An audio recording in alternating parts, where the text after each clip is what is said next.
1707 spirituality diagram से संघर्ष। वीर ने प्राचीन नामहीन पिल को सीधे निगलने का साहस नहीं किया। आखिरकार इस प्राचीन पिल में निहित शक्ति अपार और असीमित थी। यदि वह इसे अभी निगल लेता तो वह इसकी शक्ति को नियंत्रित नहीं कर पाता, और सेक्रेड वुल्फ स्टार निश्चित ही इस अवसर को अपने हमले के लिए गंवाने वाला नहीं था। वीर केवल उस नामहीन प्राचीन पिल को थामे रहा और अपनी स्प्रिट पावर का उपयोग करके पिल से ऊर्जा को बाहर खींचने लगा। उसने इस पिल की एनर्जी को अपने शरीर में अपने ऊर्जा नसों के जोड़ों के माध्यम से अवशोषित किया। प्राचीन पिल की शुद्ध और जीवंत शक्ति लगातार उसके शरीर में बहने लगी। उसका वही शरीर जो अभी अभी गंभीर रूप से घायल हुआ था, धीरे धीरे पोषण प्राप्त करने और पुनर्जीवित होने लगा। हर अंग और नस में नई ऊर्जा भरने लगी। लेकिन उसी समय सेक्रेड वुल्फ स्टार वीर को आराम और रिकवरी का अवसर कैसे देता। दो एम्पीरियनों की छवियां एक साथ धावा बोलते हुए आई, ग्रैंड मिस्ट रूल्स और डिवाइन ड्रीम रूल्स को घुमाते हुए, जिन्हें वीर याद कर रहा था। उनकी शक्तियां आसमान से बहती हुई और दबावपूर्ण थीं, भयावह और अत्यंत भारी। इन दो एम्पीरियनों के हमलों का सामना करते हुए वीर पीछे नहीं हटा। यद्यपि उसे पता था कि ये दोनों एम्पीरियंस नकली हैं, उसे उनसे लड़ने का कोई इरादा नहीं था। उसका यहाँ एकमात्र लक्ष्य सेक्रेड वुल्फ स्टार था। इन दो भ्रमों से लड़ने का कोई अर्थ नहीं था, जिन्हें सेक्रेड वुल्फ स्टार ने स्पिरिचुअलिटी नियमों के माध्यम से बनाया था। वीर ने चंद्रशेखर हेवली पैलेस को बुलाया, फिर वह उसमें प्रवेश कर गया। धमाका। चंद्रशेखर हेवली पैलेस के चारों ओर सुरक्षा एरे फॉर्मेशन जोर जोर से हिलने लगी। दो एम्पीरियनों के हमले सीधे चंद्रशेखर हेवली पैलेस पर गिर गए, और चंद्रशेखर हेवली पैलेस के भीतर वीर ने पावर लाइक गॉड फोर्स को सक्रिय किया। उसके इनर वर्ल्ड से अचानक एक भयानक और प्रचंड शक्ति फूट पड़ी। इस शक्ति के साथ और असुरा हेवनली स्पिरिचुअलिटी रूल्स का उपयोग करते हुए उसने फोर्सेकन मॉर्टल कब्रिस्तान के भीतर की शक्तियों को पुनः सक्रिय करना शुरू किया। हवा में भरी काली कछुए की ऊर्जा और प्राचीन कांसे के ताबूतों से बची हुई अवशिष्ट इच्छाएं सभी उसकी ओर खींचने लगीं। चाहे वह काले कछुए हों या फोर्सेकन मॉर्टल्स, वे सभी अरबों वर्षों पुराने प्राणी थे जो एम्पीरियनों से भी अधिक शक्तिशाली थे। उनमें से लीडर तो ट्रू डिवाइनिटी के बराबर भी थे। क्षण भर में उसके चारों ओर अराजकता फैल गई, जैसे आकाश को ढक देने वाले भ्रम प्रकट हुए हों। काले कछुए और फोर्सेकन मॉर्टल्स के धुंधले भ्रम प्रकट हुए, सभी चंद्रशेखर हेवनली पैलेस के चारों ओर चमकते हुए अस्तित्व में आए। ये भ्रम तुरंत एम्पीरियन डिवाइन ड्रीम और एम्पीरियन चंद्रशेखर के चारों ओर घेर गए, जिन्हें सेक्रेड वुल्फ स्टार ने हेवली स्पिरिचुअलिटी रूल्स के साथ पुनः उत्पन्न किया था। फोर्सेकन मॉर्टल कब्रिस्तान के भीतर की दुनिया की गति का लाभ उठाते हुए वीर अपनी शक्ति का अधिकतम संरक्षण करने की कोशिश कर रहा था, ताकि वह चालाक सेक्रेड वुल्फ स्टार को अवशोषित कर सके। इन दो एम्पीरियनों के लिए दुनिया की गति का उपयोग करके उन्हें दबाना पर्याप्त था। काले कछुए की डेथ एनर्जी और फोर्सेकन मॉर्टल्स की अवशिष्ट इच्छाओं में से यदि वीर केवल 1,00,000वें हिस्से की शक्ति ही उधार ले पाया, तब भी यह एक असाधारण और अत्यंत भयावह शक्ति थी। इस शक्ति को असुरा सेक्रेड स्पिरिचुअलिटी रूल्स द्वारा इकट्ठा किया गया, जहां ये तुरंत सेक्रेड वुल्फ स्टार की सेक्रेड स्पिरिचुअलिटी रूल्स की शक्ति के साथ टकरा गई। धमाका, धमाका, धमाका। आसपास का क्षेत्र हिलने लगा, यहां तक कि स्पेस भी फटने लगा और बिखरने लगा। जैसे ही एम्पीरियनों की छवियों को दुनिया की गति के दबाव द्वारा नियंत्रित किया गया, वीर चंद्रशेखर हेवली पैलेस से बाहर निकल गया। उसने आकाश में मौजूद स्पिरिचुअलिटी डायग्राम का सामना किया, जोर से फीनिक्स ब्लड स्पीयर को थामा और फिर अपने आप को ऊंचाई की ओर तेजी से फेंक दिया। काले कछुओं की डेथ एनर्जी और प्राचीन कांस्य ताबूतों के भीतर की अटूट और रहस्यमयी शक्ति धीरे धीरे असुरा सेक्रेड स्पिरिचुअलिटी रूल्स द्वारा ऊपर की ओर खींचने लगी, जहां वे फीनिक्स ब्लड स्पीयर पर एकत्रित होने लगीं। धीरे धीरे फीनिक्स ब्लड स्पीयर ने और भी अधिक चमकदार प्रकाश छोड़ना शुरू कर दिया। यह ऐसा लग रहा था जैसे एक खूनी फीनिक्स अपने पंख फैलाकर समय के अंतिम छोर तक उड़ान भर रहा हो। उस क्षण वीर ऐसा प्रतीत हो रहा था जैसे उसके हाथ में एक सूर्य हो। फीनिक्स ब्लड स्पीयर ने आकाश को भेदते हुए अपने प्रचंड मार्ग को जारी रखा। केवल कुछ क्षणों के भीतर फीनिक्स ब्लड स्पीयर को अनगिनत बार घुमाया गया। हर भाला प्रहार स्पेस को फाड़ सकता था और ग्रहों को दो टुकड़ों में काट सकता था। फीनिक्स ब्लड स्पीयर इस पागलपन भरे नृत्य में गर्जन कर रहा था। यह ऐसा लग रहा था जैसे अनगिनत अग्नि फीनिक्स निरंतर आगे बढ़ते हुए आकाश में टूट रहे हों। असंख्य प्रचंड अग्नि प्रतीक तूफान में उठते हुए घूम रहे थे। वीर का रक्त जलते हुए गर्म हो गया। यह उलझी हुई शक्ति आग के लाल प्रतीकों के रूप में उसके पूरे शरीर पर फैल गई। जब भाले की सारी संभावित शक्ति एकत्र हुई तो उसने स्पिरिचुअलिटी डायग्राम के एक बिंदु पर प्रचंड प्रहार किया। वीर की फिजिकल पावर भी अपनी सीमा तक फूट पड़ी। काचा। एक भयानक धमाके के साथ एक शानदार और चकाचौंध कर देने वाला दिव्य प्रकाश फूट पड़ा। असंख्य सुनहरे टुकड़े हवा में बिखर गए। यह विशाल स्पिरिचुअलिटी डायग्राम वीर के संपूर्ण भाला प्रहार से पूरी तरह टूट गया था। टटा टाटा। वीर ने आकाश को चीर दिया और एक भयानक विस्फोटक आवाज ने स्पेस को फाड़ दिया। जैसे ही वीर ने 9 स्टार स्पिरिचुअलिटी डायग्राम को तोड़ा, उससे एक उभरती हुई शक्ति बह निकली, जैसे तेज पर्पल अजगर की लहर, जो गर्जन करती हुई वीर के शरीर में प्रवेश कर गई। जैसे ही यह शक्ति वीर के शरीर में समा गई, वह सूखे हुए घास के मैदान की तरह था, जिसे अचानक बारिश मिली हो। एक क्षण में वह विशाल ब्लड लाइफ पावर जो उसने पहले खर्च कर दी थी, अचानक इस शक्ति द्वारा पुनः भरी गई। उसी समय एक अजीब धुन वीर के शरीर में प्रवेश कर गया, जिससे उसके मांस और हड्डियों पर अंकित प्रतीक चमक उठे। लेकिन इसी समय काले कछुओं की भयानक डेथ एनर्जी और प्राचीन कांसे के ताबूतों की अवशिष्ट इच्छाओं और असुरा सैक्रेड स्पिरिचुअलिटी रूल्स से बने सुनहरी छवियों के बीच की लड़ाई, जो एम्पीरियन डिवाइन ड्रीम और एम्पीरियन चंद्रशेखर के भ्रमों के खिलाफ हो रही थी, अंततः अपने निष्कर्ष पर पहुंची। आखिरकार एम्पीरियन चंद्रशेखर और एम्पीरियन डिवाइन ड्रीम के भ्रम केवल सैक्रेड स्पिरिचुअलिटी रूल्स द्वारा बनाए गए नकली रूप थे। उनकी शक्ति सच्चे एम्पीरियनों से कैसे तुलना की जा सकती थी। दोनों एम्पीरियन भ्रम अंततः वीर द्वारा काले कछुओं और प्राचीन कांस्य ताबूतों से उधार ली गई दुनिया की गति द्वारा क्रूरता से दबा दिए गए। जैसे ही एम्पीरियन भ्रम टुकड़े टुकड़े हुए, उन्हें बनाने वाले रूल्स भी टूट गए। ये रूल्स मानवता की फिजिकल ट्रेनिंग प्रणाली से संबंधित थे और इन्हें 9 स्टार सैक्रेड स्पिरिचुअलिटी रूल्स कहा जा सकता था। बाहरी दृष्टि से एनर्जी गैदरिंग प्रणाली और फिजिकल ट्रेनिंग प्रणाली के नियम बहुत भिन्न थे। एनर्जी गैदरिंग रूल्स असीम रूप से जटिल और व्यापक सैक्रेड स्पिरिचुअलिटी रूल्स का प्रतीक थे, लेकिन फिजिकल ट्रेनिंग प्रणाली के 9 स्टार सैक्रेड स्पिरिचुअलिटी रूल्स तारों की एक उबलती हुई आकाशगंगा की तरह थे। जब सितारों की रोशनी नीचे चमकती तो प्रचंड ब्लड एनर्जी आसमान को ढक देती, जीवन शक्ति से भरपूर और जीवंत। ये नियम तारों की शक्ति से मेल खाते प्रतीत होते थे। इसी समय वीर के ऊपर सैक्रेड वुल्फ स्टार ने और भी तेज रोशनी फैलानी शुरू कर दी। आधे टूटे हुए सैक्रेड स्पिरिचुअलिटी एरे डायग्रामों ने प्रचंड रूप से हिलना शुरू कर दिया और उसके चारों ओर सितारों की विशाल भंवर जैसी लहर उठी। ऐसा प्रतीत हो रहा था जैसे यह नियमों की सारी शक्ति को वापस अपनी जगह खींच लेगी। ऐसा नहीं होने दूंगा, वीर ने तिरस्कारपूर्ण हंसी के साथ कहा। दूसरे स्पिरिचुअलिटी पैलेस पर ब्रेक थ्रू करने के लिए उसने लंबे समय से तैयारी की थी। वह कैसे अनुमति दे सकता था कि 9 star sacred spirituality array diagram नियमों को फिर से अवशोषित कर अपनी शक्ति को बहाल करे। क्षण भर में उसकी उंगलियां चमकते हुए चलने लगीं और असुरा सैक्रेड स्पिरिचुअलिटी रूल्स की रेखाएं उड़कर बाहर निकलीं, एक विशाल जाल का निर्माण करते हुए। जैसे ही यह जाल प्रकट हुआ, यह आसपास की सारी स्पिरिचुअल एनर्जी को अवशोषित करने लगा और ये दिन ब दिन अधिक ठोस और तेज स्वरूप चमकने लगा। 9 star sacred spirituality rules 33 heavens के नियमों में से एक थे, लेकिन Asura sacred spirituality rules 33 heavens से संबंधित नहीं थे, बल्कि यह रूल्स का सेट था जिसे असुरा रोड मास्टर ने स्वयं बनाया था। फिर भी Asura sacred spirituality rules 33 heavens के रूल्स से कम नहीं थे। आखिरकार असुरा रोड, जिसे असुरा रूल्स ने समर्थित किया था, 33 हेवंस के बराबर खड़ा हो सकता था। असुरा सैक्रेड स्पिरिचुअलिटी की शक्ति ने तुरंत 9 स्टार स्पिरिचुअलिटी डायग्राम द्वारा उत्पन्न भंवर को रोक दिया। वीर बिजली की तरह झपट पड़ा और टूटे हुए 9 स्टार सैक्रेड स्पिरिचुअलिटी रूल्स की ओर बढ़ा। उसके पूरे शरीर के ऊर्जा बिंदु खुल गए और उसने अपने मुंह को फैलाया, अचानक इस सितारों की रोशनी को निगल लिया। शिव! ऐसा प्रतीत हुआ जैसे आकाशगंगा को अवशोषित किया जा रहा हो। वीर ने आसपास की सभी चीजों को इतनी प्रचंड गति से खींचा कि स्पेस भी मुड़ सा गया। अवशोषण की शक्ति असाधारण और भयावह थी। तुरंत 9 स्टार सैक्रेड स्पिरिचुअलिटी रूल्स की शुद्ध शक्ति लगातार वीर के शरीर में समा गई। धमाका! वीर का फूला हुआ शरीर एक बार फिर फटने लगा, लेकिन इस बार रक्त नहीं फटा। केवल इतना हुआ कि उसके मांस और रक्त ने एक शानदार प्रकाश उत्सर्जित किया। उसके शरीर के भीतर और हड्डियों पर ऐसा प्रतीत हुआ जैसे सितारों ने उसे चिन्हित कर दिया हो और वह भव्यता के साथ चमकने लगा। इन सितारों की रोशनी में गहरा और प्राचीन अर्थ छिपा था। वीर के पीछे तारकीय प्रकाश के छोटे बड़े कण एक नदी के रूप में बुनकर नीचे गिर रहे थे, एक सिल्वर के तरल झरने की तरह। वीर का शरीर तुरंत जीवन शक्ति से भर गया। ब्लड एनर्जी की लहरें उसके भीतर प्रचंड रूप से उठने लगीं। वर्तमान में वीर ने अभी तक दूसरा स्पिरिचुअलिटी पैलेस खोला नहीं था, लेकिन केवल 9 स्टार सैक्रेड स्पिरिचुअलिटी रूल्स की थोड़ी शक्ति ही निगलने भर से ये किसी भी आध्यात्मिक औषधि को निगलने से कहीं अधिक प्रभावशाली और अद्भुत था। जैसे ही उसकी शक्ति प्रचंड रूप से ऊपर उठी, वीर आकाश में ऊंचा उड़ गया। उसका शरीर इतना तेज स्वरूप और चमकीला हो गया जैसे वह स्वयं सूर्य हो। उसका शरीर ऐसा प्रतीत हो रहा था जैसे किसी भी क्षण फट सकता है, लेकिन ये पूरी तरह से कठोर और अत्यंत दृढ़ बना रहा। अंततः उसके भीतर का ट्रू ड्रैगन ब्लड लाइन की शक्ति आकाश में प्रक्षिप्त हो गई।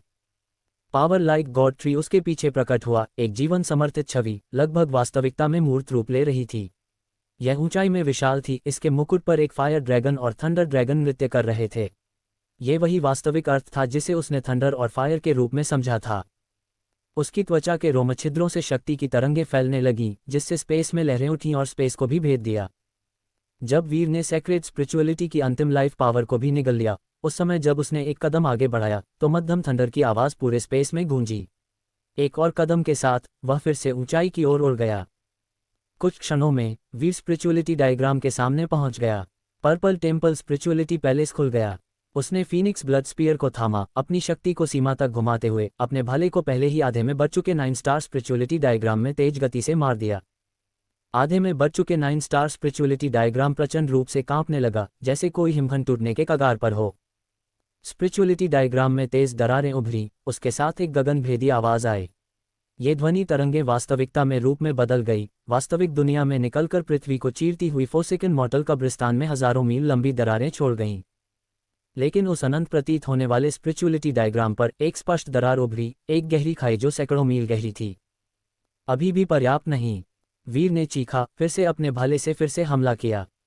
ट्रू ड्रैगन ब्लड ने ट्रू ड्रैगन का रूप धारण किया। इस भाले का अनुसरण करते हुए ये स्पिरिचुअलिटी डायग्राम की दरार की ओर झपट पड़ा। एक प्रहार, 2 प्रहार, 1000 प्रहार। वीर की सारी शारीरिक शक्ति जैसे किसी फटते ज्वालामुखी की तरह फूट पड़ी। एक क्षण में हजारों और लाखों भाले प्रक्षिप्त किए गए, हर भाला स्पिरिचुअलिटी डायग्राम की दरार के केंद्र में घुसता उसे लगातार बढ़ाता रहा। उस दरार का केंद्र भूकंप का मुख्य बिंदु बन गया, और भी अधिक दरारें हर दिशा में हजारों मील फैल गईं। पूरा स्पिरिचुअलिटी डायग्राम प्रचंड रूप से कांपने लगा, कांच टूटने जैसी तेज आवाजें निकालते हुए। अंततः वीर के जोड़ों से विस्फोटक आवाजें गूंजने लगीं और उसके चारों ओर ड्रैगन एनर्जी से हवाएं उत्पन्न हुईं। वह स्पिरिचुअलिटी डायग्राम की ओर घूम गया। ग्रेट स्पिरिचुअलिटी के निशान और टूटे हुए सितारे और भी छोटे और चमकदार बिंदुओं में विभाजित हो गए। गरज, गरज, गरज। पूरा स्पिरिचुअलिटी डायग्राम अंततः फूट पड़ा। स्पिरिचुअलिटी डायग्राम की दरारों से झिलमिलाती सितारों की रोशनी टपकने लगी, प्रचंड झरनों की तरह नीचे गिर रही थी। इसके विशाल टुकड़े वीर के शरीर पर गिरने लगे। वीर का लगातार चमकता हुआ शरीर और भी तेज रोशनी बिखेरने लगा, जैसे कोई सुपरनोवा फटता सितारा, आंखों को चकाचौंध कर देने वाला। उसकी फिजिकल पावर लगातार बढ़ती गई, एक बार फिर ऊपर चढ़ने लगी। जब अंतिम तारों की एक किरण भी उसके शरीर में अवशोषित हो गई, वीर अपनी उंगली उठाकर हवा और थंडर की आवाजें उत्पन्न कर सका। उसके चारों ओर का स्पेस लगातार कांप रहा था। जैसे जैसे उसकी शक्ति बढ़ी, उसका आत्मविश्वास भी बढ़ता गया। उस क्षण वीर निश्चिंत था कि उसका एक मुक्का ही पूरे संसार को चीर सकता है, सभी शक्तियों को कुचल सकता है। नीचे से ये सब देख रही मोहिनी माइकान भी डर गई। सिर्फ वीर के शरीर को देखकर ही उसने एक अवर्णनीय भय का अनुभव किया। ये डर उस शक्तिशाली ब्लड लाइफ पावर के खिलाफ था जो उसकी आधी होली बीस्ट ब्लड लाइन से उत्पन्न हुई थी। बेशक ये भी इसलिए था क्योंकि मोहिनी माइकान ने पर्याप्त निर्वाण अनुभव नहीं किए थे। यदि मोहिनी माइकान 9 निर्वाण पूरे कर लेती तो वह आसानी से एक भयानक सीमा तक पहुंच सकती थी जो एम्पीरियन से भी ऊपर थी।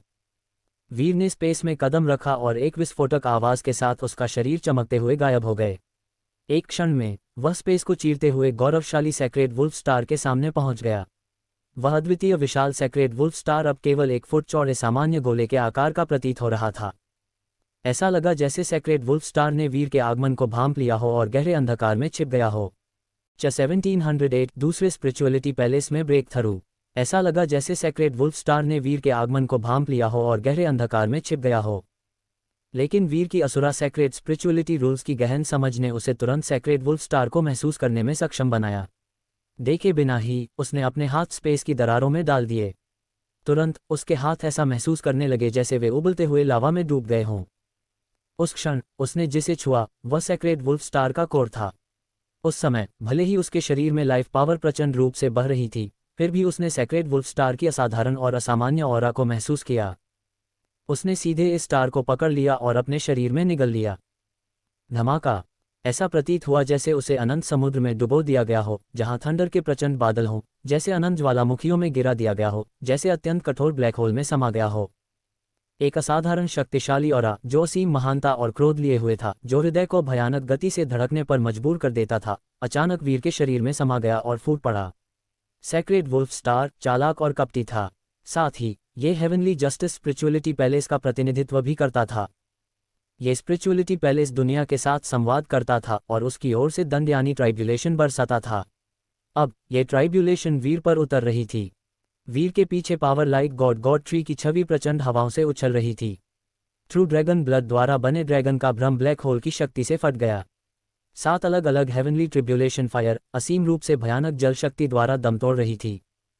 उसके रक्त और मांस में अंकित प्रतीक ब्लैक होल की ओर आकर्षित हुए और क्रूरता से टूटने लगे। वीर के शरीर के भीतर सब कुछ अराजक हो गया, यहाँ तक कि उसकी सोल पावर भी प्रभावित हुई। जैसे जैसे हेवनली जस्टिस यानी स्वर्गीय न्याय की शक्ति की लहरें वीर पर वार कर रही थीं, उसकी ब्लड लाइफ पावर और प्रचंड रूप से उभरी। यह उनके संकरे मार्ग पर अंतिम भेद थी और सेक्रेड वुल्फ स्टार का अंतिम विद्रोह। अब तक पहुंचकर वीर अपनी सारी मेहनत को व्यर्थ कैसे जाने दे सकता था। असंख्य असुरा सेक्रेड स्पिरिचुअलिटी रूल्स की रेखाएं वीर की सोल पावर द्वारा खींची गईं, उसके शरीर में समा गईं और हेवनली जस्टिस की शक्ति के बीच गर्जन करने लगीं। तुरंत ही ये असुरा सेक्रेड स्पिरिचुअलिटी रूल्स की रेखाएं एक विशाल जाल की तरह बन गईं, जिसने उस भयानक शक्ति को अपने अंदर फंसा लिया और सेक्रेड वुल्फ स्टार के अंतिम पागलपन भरे प्रहार को मजबूती से रोक दिया। धमाका! सेक्रेड वुल्फ स्टार फूट गया।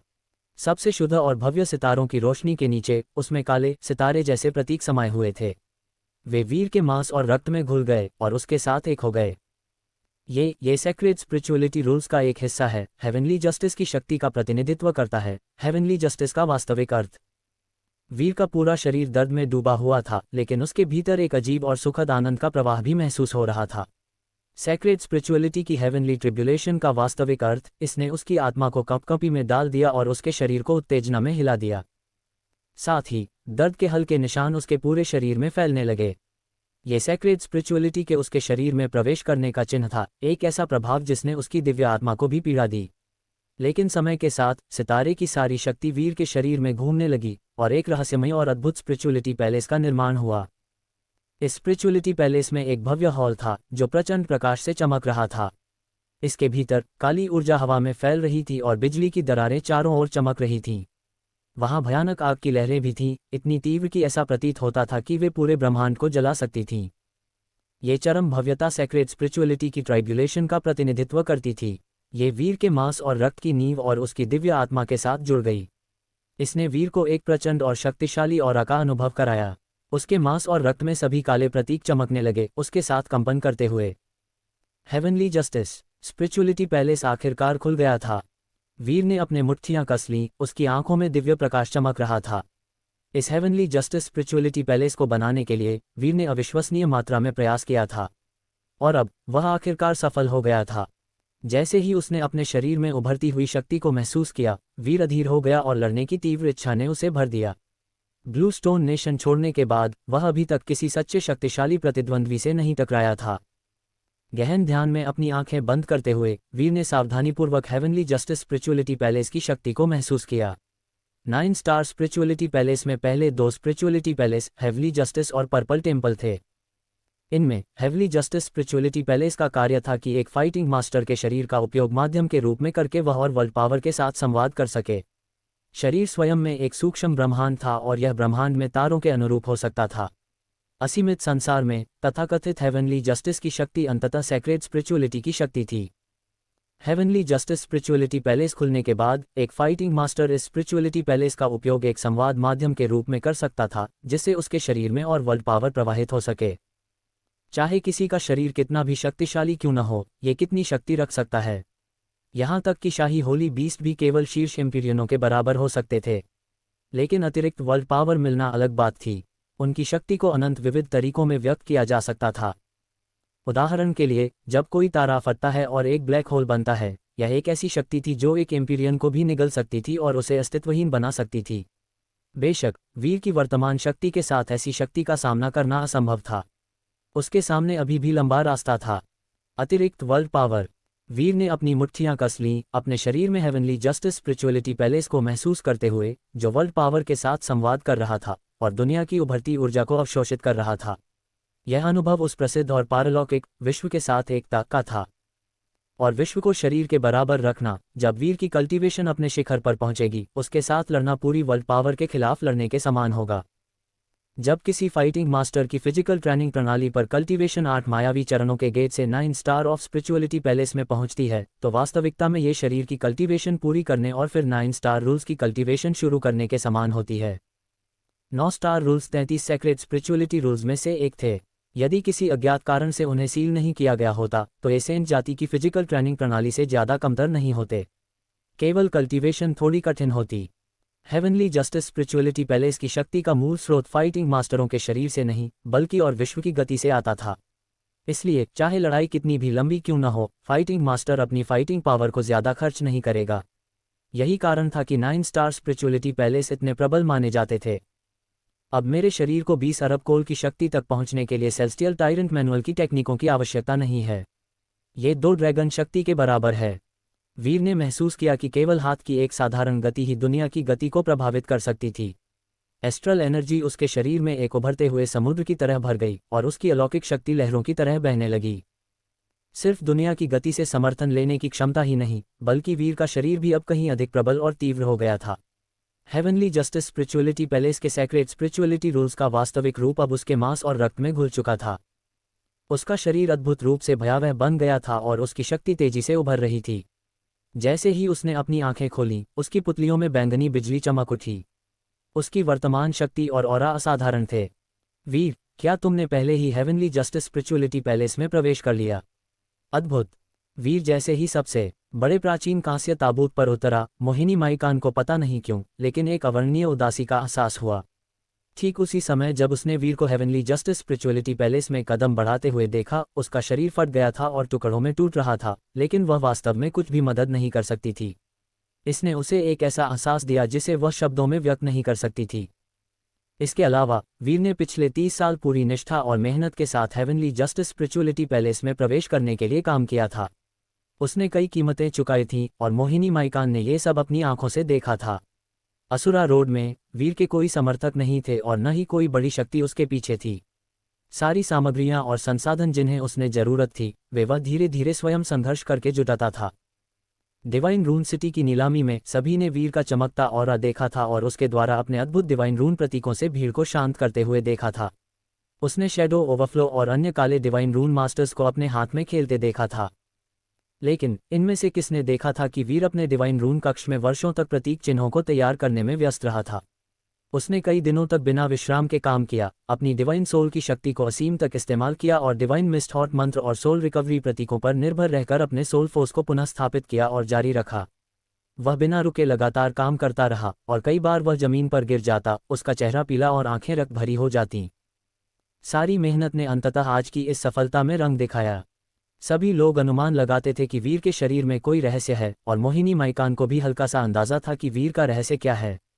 लेकिन यदि कोई सोचता कि सिर्फ इस रहस्य पर निर्भर होकर वीर यहां तक पहुंच गया, तो वह पूरी तरह गलत होगा। वीर आज जिस स्थान पर खड़ा है, उसके पीछे उसका मानसिकता और लोहा जैसी मजबूत इच्छाशक्ति भी बड़ी भूमिका निभाती है। इस समय वीर और मोहिनी माइकान को कहा जा सकता है कि उनकी मानसिकता एक दूसरे से जुड़ी हुई थी। वह हल्के से महसूस कर सकती थी कि मोहिनी माइकान क्या सोच रही है। वह आगे बढ़ा, उसके गाल को अपने हाथ में धीरे से सहलाते हुए कहा, इतना दूर पहुंचने के लिए मैं पहले ही बहुत भाग्यशाली हूं। इस अंतिम परीक्षा के समाप्त होने के बाद मुझे डिवाइन रियलम लौटकर मानवता की महान आपदा का सामना करना होगा। जिस रास्ते पर मुझे चलना है वह अभी भी लंबा है। जैसा कि मुझे भी, मोहिनी माइकान ने गहरी कपकपाती सांस ली। उसके सामने गंभीर मार्ग, मानवता की आपदा, ऐसे कई कार्य थे जिनका उसे सामना करना था। उसे न केवल सेंट जाति का सामना करना था, बल्कि उन लोगों का भी जो पहले ही सेंट जाति की ओर झुक चुके थे, मॉन्स्टर जाति और उसके दादा। यदि यह पहले होता तो मोहिनी माइकान अपने लोगों के निर्णय का विरोध करना असंभव समझती। लेकिन अब उसके मन में एक गहन युद्ध भावना जगी थी। केवल शक्तिशाली होकर ही उसके पास अपनी जाति के साथ बहस करने और महान आपदा का सामना करने की क्षमता होगी। इसके अलावा जैसे जैसे वीर लगातार और भी शक्तिशाली होता गया, मोहिनी माइकान को अपनी गति बढ़ानी पड़ी और उसके पीछे चलना पड़ा। वह खुद को उसके पीछे छोड़े जाने की अनुमति नहीं देती थी। वह निश्चित रूप से अपने नौ-निर्वाण पूरे कर लेगी। जब वीर ने हेवनली जस्टिस स्पिरिचुअलिटी पैलेस में प्रवेश किया, उसके शरीर को असीमित लाभ प्राप्त हुए। सिर्फ बैठने भर से ही वह महसूस कर सकता था कि उसके भीतर का रक्त एक नदी की तरह उफान मार रहा है। इसके साथ ही एक बड़ी मात्रा में भव्य सितारों की रोशनी थी जिसे अभी तक अवशोषित नहीं किया गया था। सेक्रेड वुल्फ हेवन पिल और नामहीन प्राचीन पिल की कुछ औषधीय शक्ति भी अभी तक उसके खून और बोन मैरो में बनी हुई थी। इससे ऐसा हुआ कि हर बार जब वह सांस लेता, उसकी नाक से कोहरे जैसी सफ़ेद हवा फूटती और उसके चारों ओर की हवा में औषधीय सुगंध के बादल फैल जाते। मेरे भीतर अभी भी बहुत सारी ऊर्जा है जो पचाई नहीं गई। हालांकि मैंने दूसरे स्पिरिचुअलिटी पैलेस में प्रवेश कर लिया है, अंतिम परीक्षा की शुरुआत से मेरे पास 20 वर्ष से भी कम समय है। अपनी तैयारी में मैं बिल्कुल भी लापरवाह नहीं हो सकता।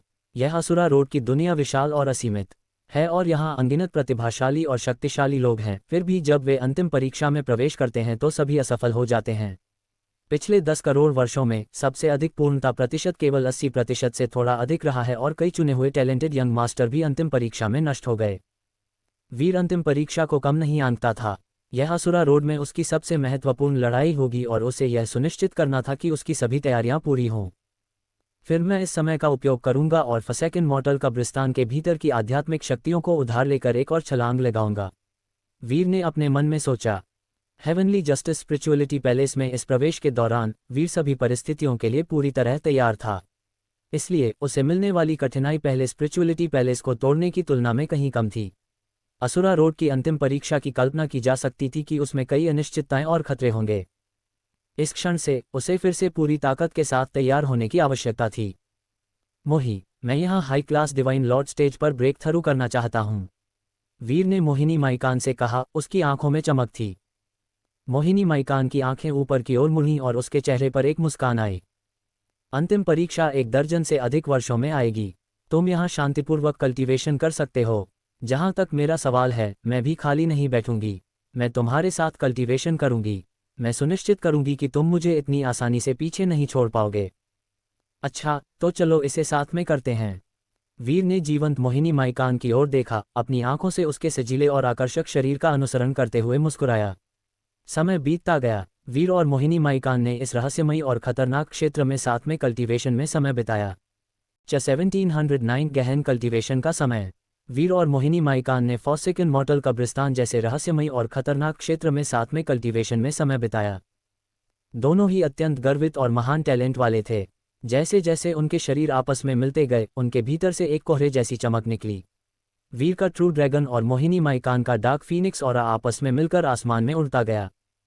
एक गूंजते हुए ड्रैगन की गर्जन, एक स्पष्ट फीनिक्स की चीख और थंडर व फायर से भरा ऑरा सभी दिशाओं में फैल गया, सभी अंधकार को दूर कर रहा था। जैसे जैसे दोनों ने वर्ष दर वर्ष साथ में कल्टीवेशन की, आकाश में ट्रू ड्रैगन और डार्क फीनिक्स की छवियां अधिक वास्तविक होती गईं। एक ड्रैगन, एक फीनिक्स, वे सूर्य और चंद्रमा की तरह चमकदार और प्रखर थे। उनके शरीर से अनगिनत चमकदार और रहस्यमयी प्रतीक झरते दोनों के चारों ओर जंगली लहरों में घूमते रहे। फॉरसैकन मॉर्टल कब्रिस्तान में कल्टीवेशन के दिन अविश्वसनीय रूप से लंबे थे। जैसे जैसे वीर और मोहिनी माइकान वर्ष दर वर्ष साथ में कल्टीवेशन करते गए, उनके ड्रैगन और फीनिक्स की शुभ शक्ति और भी प्रबल होती गई।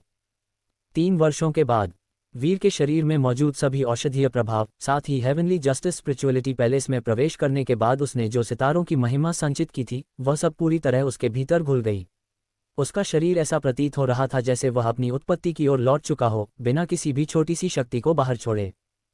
जहां तक उसके शरीर में संचित शक्ति का सवाल था, वह अब भयावह सीमा तक पहुंच चुकी थी। इस समय वीर की दृष्टि उसके चारों ओर फैली डेथ एनर्जी और प्राचीन कांस्य ताबूत के आसपास बचे हुए पावर इंटेंट की ओर गई। संपूर्ण वर्ल्ड पावर, मेरे शरीर में आओ। वीर ने अपनी अंगुली झपकाए और एक धूसर प्रतीक निकाल दिया। जैसे ही यह हुआ, हवा कंपित हुई और स्पेस में अजीब तरंगें उभरने लगीं। अचानक काले कछुओं की डेथ एनर्जी की लहरें उसके शरीर में बहने लगीं। यह मायारी डीमन कार्मिक व्हील का प्रतीक था। मायारी डीमन कार्मिक व्हील शैतानों की बची हुई आत्माओं को अवशोषित कर सकता था। जब पहले मिस्टान की मृत्यु हुई थी, उसकी आत्मा इस मायारी डीमन कार्मिक व्हील में खींच गई थी। इस बार मायारी डीमन कार्मिक व्हील पूरे फॉरसैकन मॉर्टल कब्रिस्तान में फैली स्पिरिचुअल एनर्जी को अवशोषित कर रहा था। यह सचमुच अद्भुत था। जब वीर अकेले कल्टीवेशन करता, वह मायारी डीमन कार्मिक व्हील को बाहर लाता और काले कछुओं की डेथ एनर्जी और प्राचीन कांस्य ताबूतों से निकलने वाले शेष इंटेंट पावर को निगलना और रिफाइन करना शुरू कर देता। ये शेष इच्छाशक्तियां, विल पावर, सभी उलझी हुई और स्वयं की पहचान से रहित थीं। यदि वीर के पास अत्यंत तीव्र समझ नहीं होती, तो वह ये भी महसूस नहीं कर पाता कि यह शक्ति अस्तित्व में है। जैसे ही फॉरसैकन मॉर्टल्स की शेष इच्छाशक्तियों की लहरें उस मायरी डीमन कर्मिक व्हील पर गिरती, जो असुरा सैक्रेड स्पिरिचुअलिटी रूल्स द्वारा बनाई गई थी, वे जैसे सैनिक अपने जनरल से मिल रहे हों, तुरंत शांत और आज्ञाकारी हो जाती। काले कछुए की डेथ एनर्जी और सुनहरे कवच वाली महाशक्तियों की छवियां हवा में तैर रही थीं। धीरे धीरे वीर ने उन्हें मायरी डीमन कर्मिक व्हील में अवशोषित किया और उन्हें सबसे शुद्ध रूप की ऊर्जा में रिफाइन किया, जो लगातार वीर के शरीर को भरती रहती। फॉरसैकन मॉर्टल कब्रिस्तान में ऊर्जा की मात्रा अत्यधिक थी। वीर केवल इसका एक अत्यंत सीमित भाग ही अवशोषित कर सकता था। लेकिन हर दिन इस ऊर्जा को बार बार संचित करने के बाद ये वीर के शरीर में अद्भुत बदलाव लाने लगी। ये परिवर्तन सामान्य संचय का परिणाम थे जो धीरे धीरे गुणात्मक परिवर्तन में बदल गए। बिना महसूस किए वीर का इनर वर्ल्ड ऊर्जा से भर गया था। वीर की कल्टीवेशन अब high class divine Lord stage में प्रवेश करने की ओर बड़े कदम उठा रही थी। वसंत बीत गया, फिर पतझड़ आया और उसके बाद समय एक बार फिर लौट आया। इस फॉरसैकन मॉर्टल कब्रिस्तान के भीतर वीर लगातार कल्टीवेशन करता रहा। पल भर में ही 5 वर्ष बीत चुके थे। वीर के बाल लगातार बढ़ते जा रहे थे और जब भी वे बहुत लंबे हो जाते मोहिनी मयाकान उन्हें काट देती थी। इन 5 वर्षों में मोहिनी मयाकान ने अपने बाल एक बार भी नहीं काटे थे। क्योंकि उसके बाल पहले से ही छोटे नहीं थे, इसलिए अब उसके बाल काले झरने की तरह लगते थे जो उसकी एड़ियों तक गिरते थे और गुलाब की तरह खिलते हुए प्रतीत होते थे। वीर ध्यानमग्न होकर बैठा था। असुरा सेक्रेट स्पिरिचुअलिटी के नियमों की हल्की हल्की धाराएं लगातार उसके शरीर के चारों ओर घूम रही थीं, जैसे काली रेशम की अनगिनत डोरियां हों। इसके अलावा ये काली रेशमी डोरियां प्राचीन कांस्य ताबूत से निकले अजीब और रहस्यमयी प्रतीकों के साथ आपस में उलझी हुई थीं। इनका विश्लेषण करके उन गूढ़ प्रतीकों का वास्तविक अर्थ समझा जा सकता था। फिर 3 वर्ष और बीत गए। 8 वर्ष बाद वीर के निरंतर प्रयासों के साथ उसके शरीर के भीतर की एनर्जी और भी अधिक समृद्ध होती चली गई। सिर्फ प्राचीन कांस्य ताबूत पर बैठे रहने मात्र से उसका पूरा शरीर दिव्य बुद्ध जैसी चमक बिखेरने लगा। उसकी त्वचा पर अनगिनत प्रतीक प्रकट होने लगे जो उसके मांस और रक्त के भीतर झिलमिलाते हुए उभर आए। वे स्पेस में तैर रहे थे और स्वतः ही मूल ऊर्जा को उत्सर्जित कर रहे थे। प्राचीन कांस्य ताबूत के प्रतीकों का वास्तविक अर्थ अप्रत्याशित रूप से उसके चारों ओर के स्पेस में प्रकट हो गया। उनकी मूल ऊर्जा के गुण को वह पहले ही पूरी तरह समझ चुका था। ये प्रतीक असुरा सेक्रेट स्पिरिचुअलिटी से उत्पन्न हुए हैं। प्राचीन कांस्य ताबूतों पर मौजूद ये प्रतीक विशाल एनर्जी गैदरिंग एरे बना सकते हैं और आकाश तथा धरती की स्पिरिचुअल एनर्जी को निगलकर उन ताबूतों के भीतर मौजूद वस्तु को लगातार पोषित करते रहते हैं। अगर ये प्रतीक मेरे मांस और रक्त में समा जाएं, तो युद्ध के दौरान ये स्वयं ही संसार की स्पिरिचुअल एनर्जी को आकर्षित करेंगे। भले ही इनकी गति बहुत तेज न हो, लेकिन इनके भीतर वास्तव में अंतहीन लाभ छिपे हुए हैं। वीर स्वयं से यह कहते हुए एक के बाद एक सील बनाता चला गया। 12 वर्ष बाद इस दिन वीर स्पष्ट रूप से अपने भीतर एक परिवर्तन को महसूस कर सका। उसका हृदय नगाड़े की तरह धड़क रहा था। हर धड़कन थंडर के प्रहार जैसी थी और हर धड़कन के साथ धरती भी उसके दिल की लय पर कांप उठती थी। एक विचार मात्र से एक साधारण दिखने वाली पिल उड़कर वीर की हथेली में आ गई। ये वही नामहीन प्राचीन पिल थी जिसे वीर ने डिवाइन रून सिटी ऑक्शन में प्राप्त किया था। पहले इस पिल की स्पिरिचुअल एनर्जी का केवल एक बहुत छोटा हिस्सा ही वीर द्वारा अवशोषित किया गया था। इसकी औषधीय शक्ति का लगभग 90% अभी भी शेष था। वीर ने बिना किसी हिचक के उस नामहीन प्राचीन पिल को निगल लिया। उसके बाद एक गहरी और प्रबल शक्ति उसके इनर वर्ल्ड में टूट पड़ी। वर्तमान वीर पहले से कहीं अधिक शक्तिशाली था।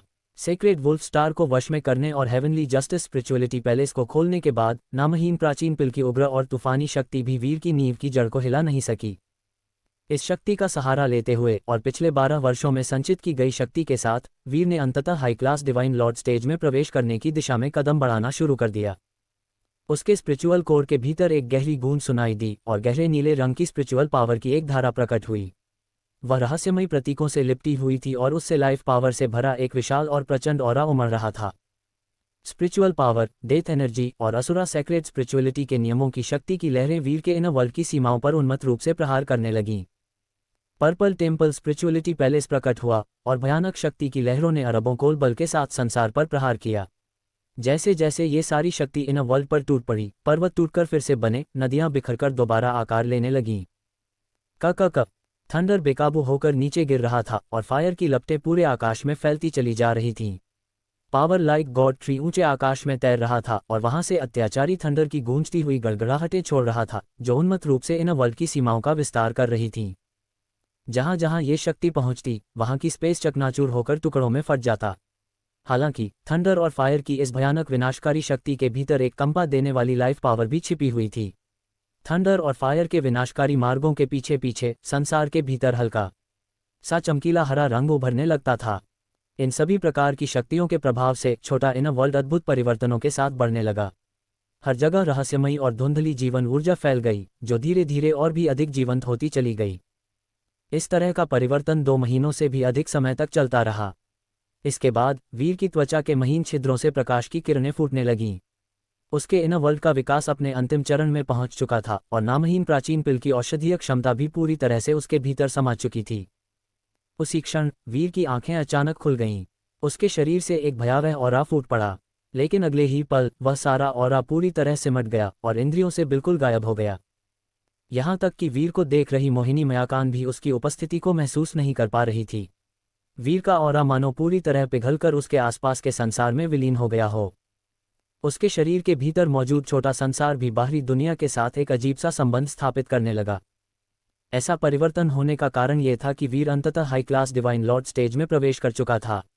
लेकिन इससे भी अधिक इसका कारण यह था कि वह पहले ही हेवनली जस्टिस स्पिरिचुअलिटी पैलेस को खोल चुका था, जिससे उसका शरीर आकाश और धरती के साथ सामंजस्य बिठा चुका था और वह संसार के साथ एक होने की अवस्था को प्राप्त कर चुका था। वीर, तुम आखिरकार high class divine Lord stage तक पहुंच ही गए। अगला स्तर हाफ होली लॉर्ड है और उसके बाद होली लॉर्ड स्टेज। वीर, जब तुम होली लॉर्ड स्टेज तक पहुंचोगे तब तुम्हारी शक्ति कैसी होगी, यह मैं सोच भी नहीं सकती।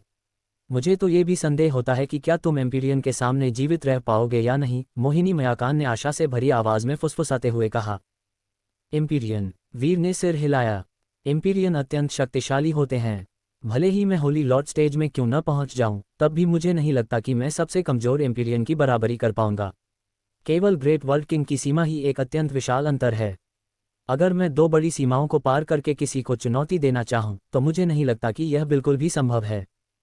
इससे पहले वीर अक्सर दो बड़ी सीमाओं को पार करके युद्ध कर चुका था, लेकिन वे स्थितियां मूल रूप से डिवाइन सी स्टेज बनाम डिवाइन लॉर्ड स्टेज या डिवाइन ट्रांसफॉर्मेशन स्टेज बनाम होली लॉर्ड स्टेज जैसी थीं। हालांकि ग्रेट वर्ल्ड किंग और एम्पीरियन के बीच की सीमा अत्यधिक विशाल थी, और जो भी उस स्तर तक पहुंच पाते थे वे सभी असाधारण प्राणी होते थे। अपनी युवावस्था में वे भी स्तरों को पार करके युद्ध कर चुके थे। यदि वीर ऐसे व्यक्तियों के विरुद्ध दो सीमाओं को पार करके लड़ना चाहता तो वह आकाश पर चढ़ने जितना ही कठिन होता। एम्पीरियन से लड़ना थोड़ा ज्यादा ही बड़ा चढ़ाकर कहा गया है, लेकिन जब तुम अंतिम परीक्षण को पूरा कर लोगे तब तुम्हारी शक्ति एक बार फिर और भी अधिक बढ़ जाएगी। उस समय कोई भी यह अनुमान नहीं लगा पाएगा कि तुम्हारी शक्ति की सीमा आखिर है कहाँ तक। अंतिम परीक्षण, शायद वह इतना सरल नहीं होगा। वीर ने सिर हिलाया। वह यह अनुमान नहीं लगा पा रहा था कि अंतिम परीक्षण समाप्त होने के बाद वह कितनी पूर्णता प्राप्त कर पाएगा। अभी हमारे यहाँ से निकलने का सही समय नहीं है। मेरी high class divine Lord stage की नींव अभी स्थिर नहीं हुई है और यहाँ अब भी असीम मात्रा में ब्लैक टर्टल डेथ एनर्जी और तरह तरह की शक्तियाँ मौजूद हैं।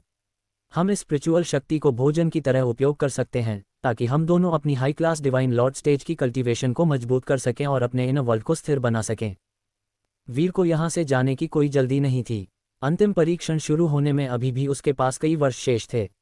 उससे पहले उसे डिवाइन रून प्रतीकों का एक पूरा बैच तैयार करना था ताकि अंतिम परीक्षण के खतरों का सामना करते समय उसके पास अतिरिक्त ट्रम्प कार्ड मौजूद रहें। आने वाले इन कई वर्षों में उसे अपनी कल्टीवेशन को सुदृढ़ करना था और high class divine Lord stage में स्थिर रूप से खड़े रहना था। जहां तक मोहिनी मयाकान की बात थी, उसे भी कल्टीवेशन करनी थी ताकि वह high class divine Lord stage के शिखर तक पहुंचने का प्रयास कर सके। जिस बात से वीर पूरी तरह अनजान था वह ये थी कि उसकी इस एकांत कल्टीवेशन की अवधि के दौरान असुरा रोड पर एक अत्यंत महत्वपूर्ण घटना घटित हो रही थी। एक दिन डिवाइन वॉइड किंगडम के सेंट्रल रीजन मुख्य क्षेत्र के आकाश में एक नीला फीनिक्स प्रकट हुआ। यह एक शुद्ध ब्लड लाइन वाला वास्तविक फीनिक्स होली बीस्ट था और उस फीनिक्स की पीठ पर एक रहस्यमयी महिला बैठी हुई थी जिसने बर्फीले नीले रंग की पोशाक धारण कर रखी थी। उस महिला का चेहरा घूंघट से ढका हुआ था।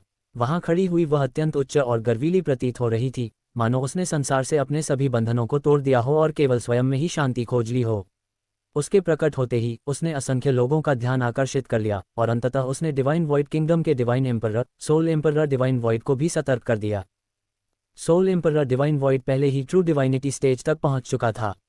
इसके बावजूद उसने जानबूझकर अपनी एकांत कल्टीवेशन को छोड़ा और व्यक्तिगत रूप से उस नीले वस्त्रों में लिपटी रहस्यमयी महिला से मिलने के लिए बाहर आया। अनंत बादलों के समुद्र के भीतर एक गहरे नीले रंग का महल तैर रहा था। यह महल किसी क्रिस्टल की मूर्ति की तरह प्रतीत होता था और इसकी दीवारों में कतारों में सोल क्रिस्टल जड़े हुए थे।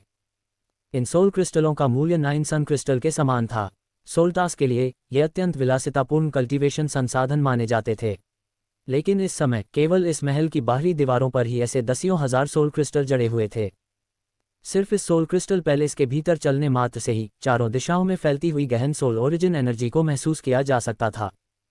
यदि कोई साधारण व्यक्ति जिसके भीतर फाइटिंग आर्ट का कोई टैलेंट न भी हो यहाँ रहने लगे तो वह भी धीरे धीरे इन सोल क्रिस्टलों की ऊर्जा से पोषित होकर अद्भुत सोल पावर वाला व्यक्ति बन